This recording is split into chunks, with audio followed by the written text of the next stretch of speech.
Hey everybody, my name is Jatoya Mizuku at jatoyamizuku.com to help moms and ladies discover their success movement.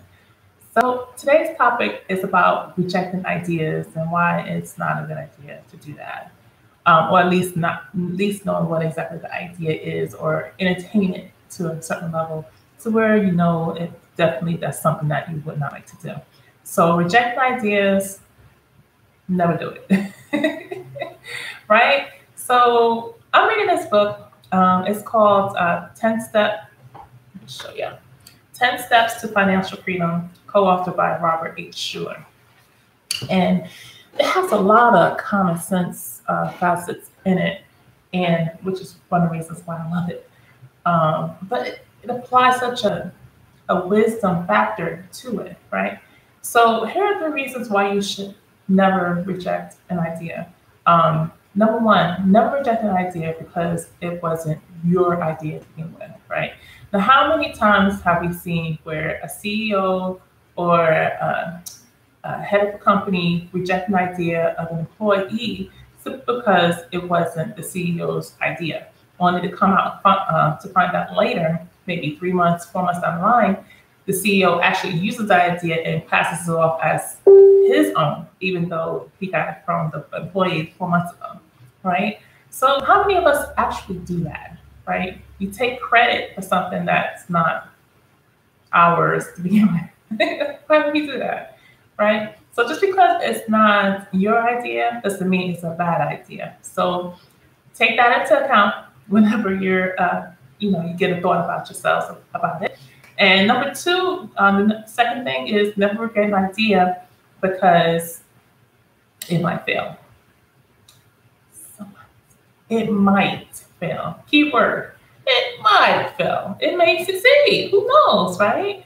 So great success comes to those. I'm just kind of reading my notes. Great success comes from those that have the freedom to fail. So if you're not afraid to fall down, you're okay, right? Because as many times as you fall down, just as long as you get back up that one more time after you fall down the last time, then you're succeeding, right? It's all about highs and lows and pitfalls and, getting back up and falling, getting back up and falling. It's okay. It's a process. It's a part of the cycle, right? There's many success stories that I hear are they're not straight up to the top. I started from the bottom, started from nothing, and then I went to the top, and then I'm good.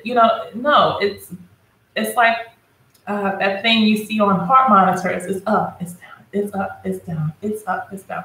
You're gonna have that, right? So failure is a good thing because it means you haven't given up on yourself. You haven't given up on the idea. You haven't given up on your dreams, your wishes, your goals, and your plans in life, which is a good thing. You never should give up on those things. Those things should forever be in the back of your mind, forever be in the front of your mind, forever taking action to get to that level to where you need to be in order to be super duper successful, right?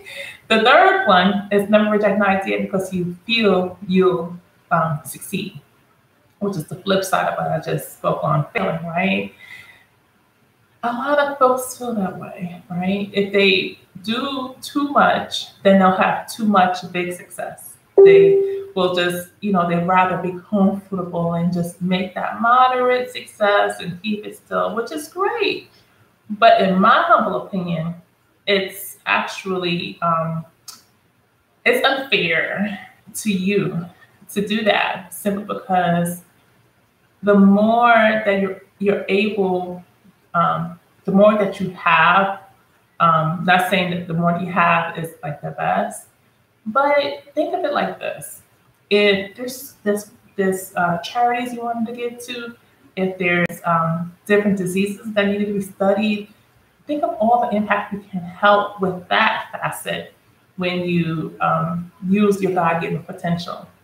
If you just excuse all the excuses of, well, I won't be able to do this, that, and the other, think of it like this. God has given each one of us certain gifts and talents, right? So the more gifts and talents we have, we don't want to waste them, do we? We want to use them. So to hold yourself back because you're thinking, okay, that'd be too much. No, if it was too much, the Lord wouldn't have given it to you. So it would be wise and it would be selfless to use your God-given potential, to use your talents, to use your gifts as God would like you to use. Otherwise, it's just wasted, right? It's like when I was growing up, and my late uncle, he's passed on and gone for the last 12 years. God rest his soul. He had, he fixed lunches and stuff like that for us, and the plates would be huge. I mean, the pancakes would be huge when he cooks and stuff. But it was always like, you finish everything on your plate. You don't waste anything, because there's people in this world that don't have. They don't have what we have, and we keep thinking that we don't have enough. But there's always somebody else who doesn't have enough, or has less than what you have. So to throw it away in the trash because you're full, that's not going to fly. You wrap that sucker up and you put it in the fridge for later and eat it then. So I'm a big believer in not wasting things. So let's not waste our talents. Let's not waste our gifts. Let's not waste the reason why we're here in the first place, right? So those are the 3 things I took away from one of the chapters in that book by Robert Schuller and Paul David Dunn. And to recap, never forget reject an idea because it's not your way of doing things. Never reject an idea because it might fail, and never reject an idea because it might succeed. So hopefully you got some value from this. If you did, please feel free to subscribe to my channel. Share the video if you got value from this. And I'll bring you more information like this and more value. And you guys take care. God bless. And I'll see you on the flip side.